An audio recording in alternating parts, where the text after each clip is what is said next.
নমস্কার বন্ধুরা, চলে এসেছি আবার একটা নতুন ভিডিও নিয়ে। আশা করছি আপনারা সবাই খুব ভালো আছেন, আমরাও ভালো আছি। আর আমরা এখন প্ল্যাটফর্মে বসে আছি, আমি মামাম আর ওর বাবা টিকিট কাটতে গেছে, দিয়ে আমরা বসে আছি আর যাচ্ছি একটু ননদের বাড়ি, একটু কারণবশত যাচ্ছি। আর এখানে দেখুন মামাম চিপস কিনে দেওয়া হয়েছিল, মামাম চিপস খাচ্ছে। বাচ্চারা তো এই জিনিসগুলো খেতে বেশি ভালোবাসে, সে শুধু আমার বাচ্চা বলে বলবো না, সবার বাচ্চারাই তাই। ওরা একটু চিপস, বাইরেকার খাবার যত ওদের থেকে অ্যাভয়েড করব ভাবা যায়, কিন্তু ওরা অ্যাভয়েড করে না, ওরা সেই বাইরের ফুডগুলো খেতে বেশি ভালোবাসে। কিছু করার নেই, আমরা ওই বয়সটা অতিক্রম করে এসেছি। ওইখানে চিপস খাচ্ছে, আমাকে বলছে মা খাবে। ও সব জিনিসটা শেয়ার করে খায়, আমিও একটু বসে আছি, একটু ছবি তুলছি। কি করব, ট্রেন আসবে, তারপরে তো চাপবো। আর অনেকটা দূর আমাদের বাড়ি থেকে।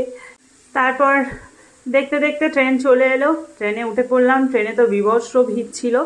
খানিকটা পর একটু ফাঁকা পেয়েছিলাম, মামাম এখানে বসেছিল।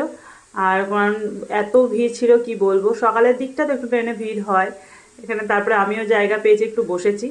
আর অনেক দূর থেকে জার্নি করলে একটু ট্রেনে বসতে পারলে খুব ভালো লাগে। আর ট্রেনে তো সচরাচর যাওয়া হয় না, আর সে যারা যায় তারা অভ্যস্ত, আমরা তার অভ্যস্ত নই। তারপরে নেবেও পড়েছি, নেবে ওখান থেকে পৌঁছেও গেছি, কাছাকাছি চলে এসেছি। তাই আপনার সাথে শেয়ার করলাম ভিডিওটা। আমি, আমার মেয়ে আর কর্তামশাই তিনজনে যাচ্ছি, দেখুন। তারপরের ভিডিওতে আবার পরের পার্টগুলো দেখাবো। ভিডিওটা কেমন লাগলো জানাবেন। Bye bye.